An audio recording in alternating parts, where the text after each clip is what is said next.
الذین آمنوا وتطمئن قلوبهم بذکر اللہ الا بذکر اللہ تطمئن القلوب۔ اللہ پاک فرماتے ہیں او میرے بندے تو کہاں سکون تلاش کر رہا ہے؟ سکون تو میں نے اپنی یاد میں اپنے 100% احکامات پورے کرنے میں نے سکون رکھا ہے۔ اگر سکون پیسے میں ہوتا تو قارون کو سکون ملتا، فرعون کو سکون ملتا، دنیا میں ہمیں کوئی ایسا واقعہ نظر نہ آتا کہ کروڑ پتی نے، ارب پتی نے زندگی سے تنگ آ کر خودکشی کر لی۔ کیوں خودکشی کی؟ زندگی میں سکون نہیں تھا، اطمینان نہیں تھا۔ گھر میں جاؤ تو لڑائی جھگڑے، باہر آؤ تو لڑائی جھگڑے، مسئلے مسائل نے گھیرا ہوا تھا۔ تو اللہ پاک قرآن پاک میں فرماتے ہیں من عمل صالحا من ذکر او انثى وهو مؤمن فلنحيينه حیاتا طیبہ۔ تم میں سے جو بھی مرد ہو یا عورت ہو وہ نیک اعمال اختیار کریں گے، وَهُوَ مُؤْمِنٌ فَلَنُحْيِيَنَّهُ حَيَاةً طَيِّبَةً، تو اللہ رب العزت ارشاد فرماتے ہیں کہ انہیں ہم سکون والی، راحت والی پاکیزہ زندگی عطا فرمائیں۔ پاکیزہ زندگی یا اللہ کیسے ہوگی؟ زندگی میں ٹینشن سے پاک زندگی ہوگی، پریشانیوں سے پاک زندگی ہوگی، ہر چیز سے جو ہے پاک زندگی ملے گی۔ اور دوسری جگہ اللہ رب العزت ارشاد فرماتے ہیں وَمَنْ أَعْرَضَ عَنْ ذِكْرِي فَإِنَّ لَهُ مَعِيشَةً ضَنْكَ۔ اے میرے بندے، جب تو اپنی زندگی سے اللہ رب العزت کی فرما برداری کو نکال دیتا ہے اور اللہ رب العزت کے احکام کو پس پش ڈال کے زندگی گزارتا ہے، تو اللہ پاک فرماتے ہیں کہ دنیا ہی میں اسے نقد عذاب یہ دیتا ہوں، فَإِنَّ لَهُ مَعِيشَةً ضَنْكَ، اس کی معیشت کو، رزق کو تنگ کر دیتا ہوں۔ یا اللہ کیسے تنگ ہوگا رزق؟ یہ نہیں ہے کہ پیسہ آنا بند ہو جائے گا، پیسہ بھی آ رہا ہوگا، اور یہ بھی علم نہیں ہوگا کہ اتنا پیسہ آ رہا ہے، کروڑوں کے حساب سے آ رہا ہے اور کہاں جا رہا ہے اس کا بھی پتہ نہیں ہوگا۔ کہیں چیک رک گیا، کہیں پیسہ پھنس گیا، پریشانیوں بھری زندگی ملے گی۔ کب؟ جب اللہ رب العزت کے حکموں کو ہم چھوڑ دیں گے۔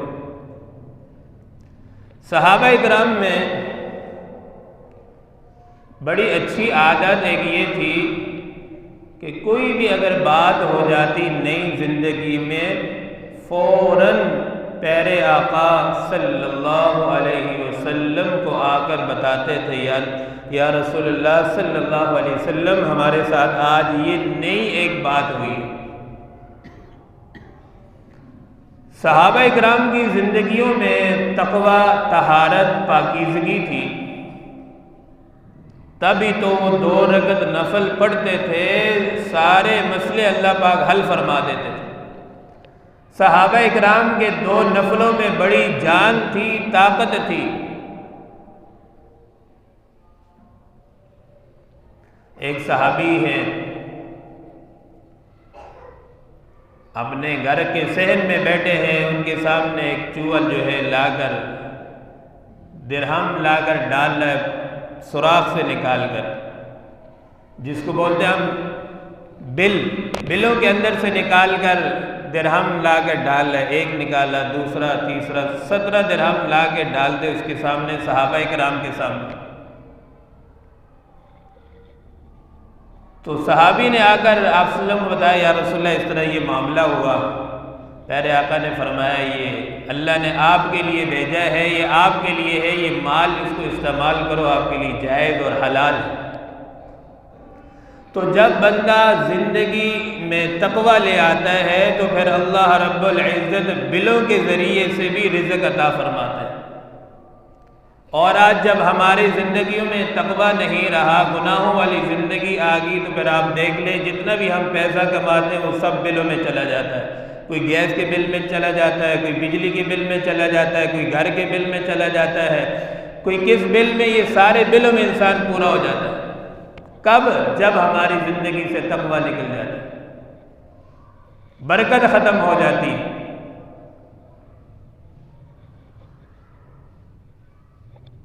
قرآن پاک میں اللہ رب العزت ارشاد فرماتے ہیں،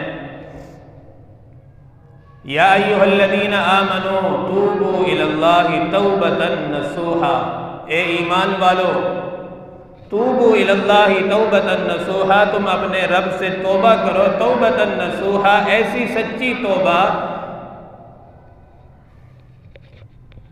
کہ جس کے بعد گناہ کا ارادہ نہ ہو۔ اب انسان ہے، انسان سے گناہ ہو جاتا ہے، گناہ ہو جانے کے بعد اب یہ نہیں ہے کہ انسان گناہوں میں پڑا رہے، انسان خطا ہو گئی، گناہ ہو گیا تو فوراً توبہ کر لی۔ حکیم اختر صاحب رحمۃ اللہ علیہ بہت ہی پیارا جملہ ارشاد فرماتے تھے کہ دیکھو ہم راستے میں جا رہے ہیں، راستے میں جاتے جاتے اگر ہمارا پاؤں سلپ ہو کر گٹر میں گر جاتے ہیں تو اب اس کا مطلب یہ نہیں ہے کہ آدمی گٹر ہی میں پڑا رہے، بلکہ انسان ہمت کرتا ہے، اٹھتا ہے، اپنے پاؤں کو دھوتا ہے، صاف ستھرا کرتا ہے، پھر آگے چلنا شروع کر دیتا ہے۔ اسی طرح فرمایا کہ انسان اگر گناہ ہو جائے تو فوراً توبہ کر لو، توبہ کر کے اپنے اللہ کو راضی کر لو، اپنی زندگی سے گناہوں کو نکال دو۔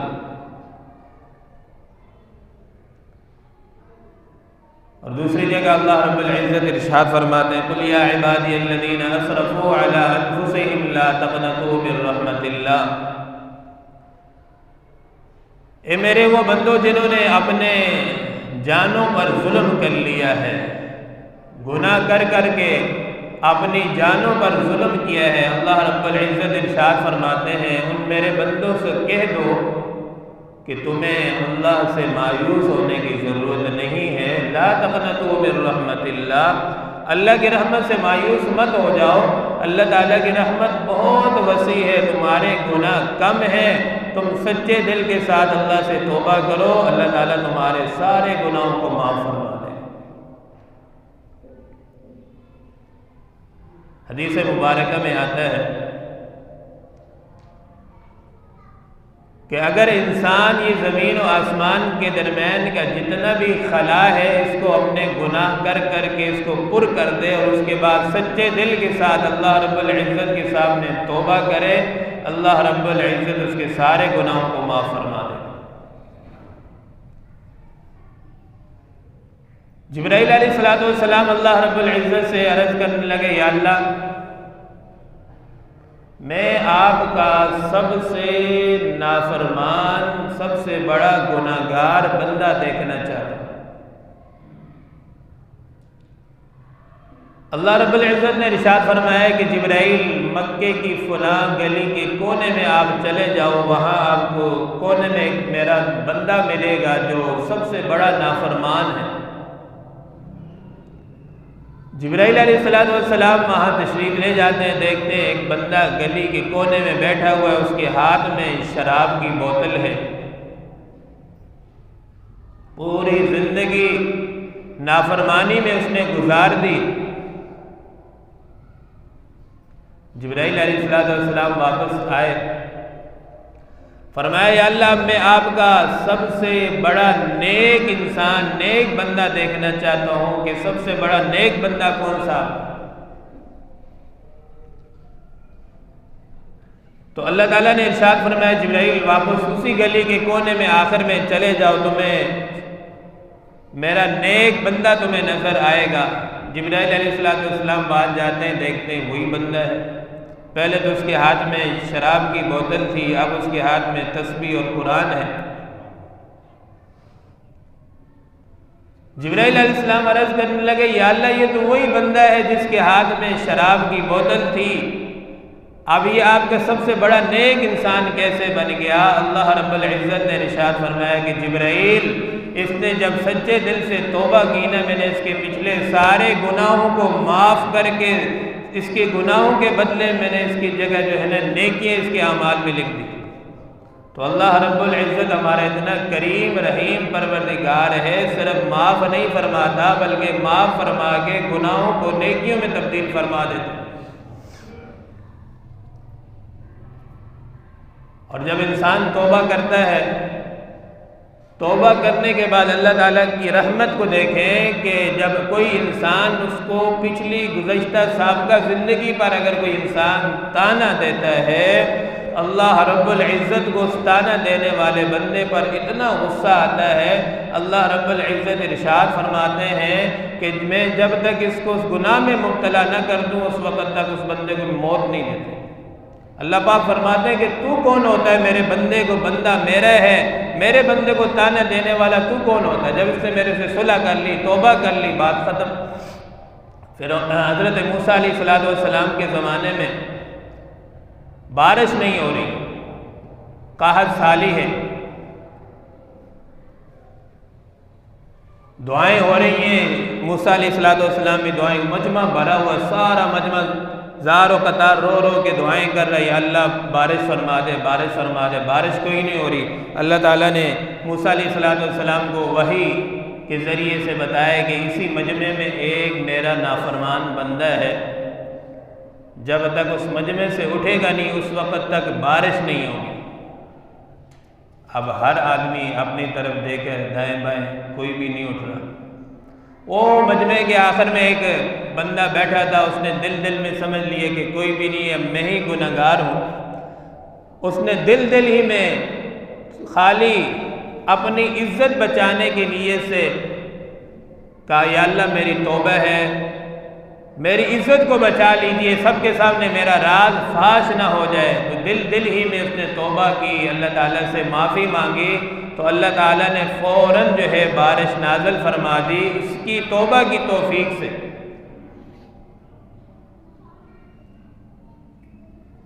اب فوراً بارش شروع ہوگی، موسیٰ علیہ السلام نے دیکھا بارش شروع ہوگی، تو اب موسیٰ علیہ السلام نے فرمایا یا اللہ کوئی بندہ اٹھا بھی نہیں، بارش بھی ہوگی، یا اللہ کون سا بندہ تھا جس کی وجہ سے بارش نہیں ہو رہی تھی؟ اللہ تعالیٰ نے ارشاد فرمایا کہ میرے موسیٰ جب وہ زندگی بھر گناہ کرتا رہا، میں نے اس کا پردہ نہیں کھولا، اب تو میرا دوست بن چکا ہے، اب میں کیسے بتاؤں کہ اس فلاں بندہ ہے۔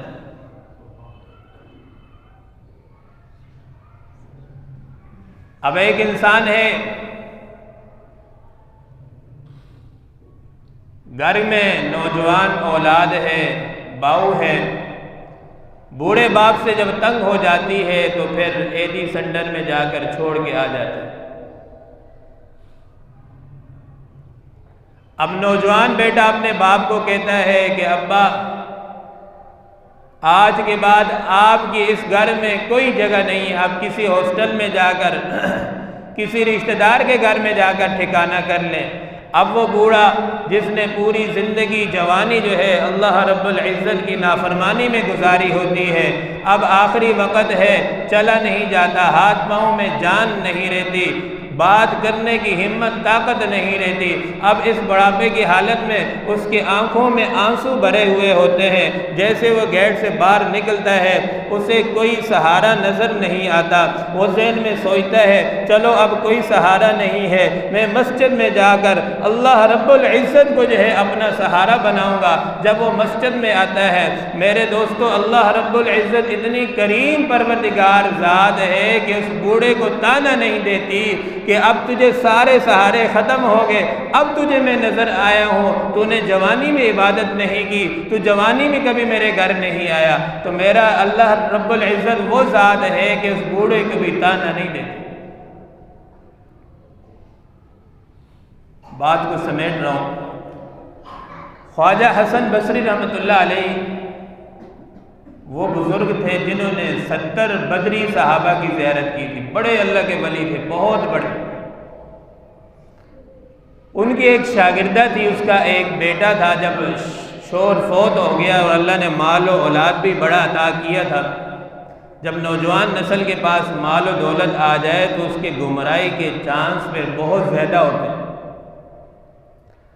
تو اس کے بچے نے جتنا والد کا پیسہ تھا اپنی نشوں میں دائیں بائیں اس نے اپنی جوانی ساری پیسے میں لگا کر جو ہے اپنی جوانی برباد کر دی۔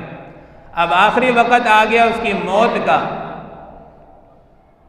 اور کئی مرتبہ اس کی والدہ اس کو حسن بصری رحمۃ اللہ علیہ کے پاس لے کر گئی کہ میرے بچے کو سمجھائیں یہ رائے راست پر آ جائے، گناہوں والی زندگی چھوڑ دے۔ حضرت نے بڑا سمجھایا لیکن وہ باز نہیں آتا تھا، اور خواجہ حسن بصری رحمۃ اللہ علیہ کے درس حدیث میں ہزاروں کا مجمع ہوا کرتا تھا۔ اب آخری وقت ہے کہ موت قریب ہے، اب بچے نے کہا کہ اماں آپ چلے جائیں حضرت کے پاس اور کہیں کہ میرے بیٹے کی آخری وقت ہے اور اس کی خواہش ہے کہ حضرت میرا جنازہ بھی پڑھائیں اور مجھے آ کر آخری توبہ کے کلمات بھی پڑھائیں۔ حضرت خواجہ حسن بصری رحمۃ اللہ علیہ کے پاس جب اس کی والدہ جاتی ہے تو حضرت نے فرمایا کہ بی بی آپ چھوڑ دو، آپ کا بچہ سمجھنے والا نہیں ہے، خواہ مخواہ میرا وقت بھی ضائع ہوتا ہے، آپ کا وقت بھی ضائع ہوتا ہے۔ اور بچے نے ساتھ یہ کہا تھا کہ اماں اگر حضرت نہ آئے میں اتنا بڑا گناہگار ہوں تو آپ ایسا کرنا جب میرا انتقال ہو جائے، انتقال ہونے کے بعد میرے گلے میں اپنا دوپٹہ ڈال کے پورے بصرہ کی گلیوں میں گھمانا تاکہ لوگوں کو پتہ چل جائے کہ سب سے بڑا گناہگار تھا، اس کے جنازے میں حسن بصری رحمۃ اللہ علیہ بھی نہیں ہے۔ اس وقت کے علماء کا یہ اصول تھا اگر کوئی کسی کے جنازے میں نہ جاتے تو لوگوں کو یہ شک ہوتا کہ ہو سکتا ہے یہ بندہ منافق تھا، اس وجہ سے اس کے جنازے میں بڑے بڑے علماء بزرگ نہیں آئے۔ بچے کا انتقال ہوا، انتقال کے بعد تھوڑی دیر کے بعد دروازے میں دستک ہوئی، والدہ باہر نکلی تو دیکھا تو حضرت حسن بصری رحمۃ اللہ علیہ گیٹ پہ کھڑے۔ پہلے تو اعلان ہوا کہ میں نے جنازے میں نہیں آنا۔ والدہ نے کہا حضرت آپ تو نہیں آنا چاہ رہے تھے، کیسے تشریف لانا ہوا؟ حضرت حسن بصری رحمۃ اللہ علیہ اتنے بڑے اللہ کے نیک بندے بزرگ فرمانے لگے کہ میں تھوڑی دیر قیلولہ میں چلا گیا، آرام میں چلا گیا، مجھے کشف کے ذریعے سے اللہ تعالیٰ کی طرف سے حکم ملا، او حسن بصری تو میرا کیسا بزرگ ہے، میرا ایک نیک بندہ انتقال کر گیا تو اس کے جنازے میں نہیں جا رہا، اگر اس کے جنازے میں تو نہیں جائے گا میں تیری ولایت کو سلب کر لوں گا، ختم کر دوں گا۔ آخری وقت ہے، زندگی میں کوئی نماز نہیں ہے، لیکن سچے دل کے ساتھ توبہ کی، اللہ رب العزت نے کتنی اس کی لاج رکھی کہ اپنے بزرگ کو فوراً حکم دیے کہ فوراً اس کے جنازے میں شریک ہو جاؤ ورنہ تمہاری ولایت ختم ہو جائے گی۔ تو میرے دوستو، پوری کائنات کے جتنی مائیں ہیں سب کا پیار جمع کر دو، ماں کتنے اپنے بچے سے پیار کرتی ہے۔ اب ایک بچہ گم ہو جائے، گھر سے چلا جائے، رات کا وقت آ جاتا ہے، والد بھی کھانا کھانا شروع کر دیتا ہے، بہن بھائی بھی کھانا کھانا شروع کر دیتے ہیں، قربان جاؤں والدہ کی واحد وہ ہستی ہے، سائڈ میں بیٹھ جاتی ہے، سارے کھانا کھا رہے ہوتے ہیں، وہ تماشا دیکھ رہی ہوتی ہے، بچے کے غم میں بیٹھی ہوتی ہے، انتظار میں بیٹھی ہوتی ہے، کب میرا لال میرا مکھڑا میرا بیٹا آئے گا تب میں اس کے ساتھ کھانا کھاؤں گی۔ اتنی دیر میں والد کہتا ہے اپنی گھر والی سے کہ کھانا تو کھا لو، لیکن اس کے دل میں دکھ اور بڑھ جاتا ہے، وہ اٹھتی ہے دوسرے کمرے میں چلی جاتی ہے، دوسرے کمرے میں جا کر بیٹھ کے اور رونا شروع کر دیتی ہے۔ اسی دیر میں دیکھتی ہے گیٹ ہوا سے ہلتا ہے، اپنے بچے کو کہتی ہے بیٹا جاؤ دیکھو، ہو سکتا ہے کہ تمہارا بھائی آ گیا ہو۔ وہ اسی غم میں پوری رات گزار دیتی ہے لیکن کھانا نہیں کھاتی۔ قربان جاؤ، پوری کائنات کے ماؤں کے پیار کو جمع کرو، اس سے 70 گنا زیادہ اللہ رب العزت ہم سے پیار کرتا ہے۔ ماں اتنی اپنے بھاگے ہوئے بیٹے کا انتظار نہیں کرتی جتنا اللہ رب العزت اپنے بندے کے توبہ کا انتظار کرتے ہیں کہ میرا بندہ کب توبہ کرے گا۔ اللہ پاک فرماتے ہیں نا کہ تم میرے طرف ایک ہاتھ بڑھ کر آئے گا تو میں تیری طرف 2 ہاتھ آگے ہو کر تیری طرف آؤں گا، تو آ تو صحیح میری طرف، تو میرے ساتھ صلح تو کر۔ تو میرے دوستو ہم جب اپنی زندگی سے 100% گناہوں کو نکالیں گے تو پھر دیکھیں مہینوں کی بات نہیں، چند دنوں کے اندر اپنی زندگیوں میں تبدیلی دیکھیں گے، سکون راحت والی زندگی ہمیں اللہ رب العزت عطا فرمائیں گے۔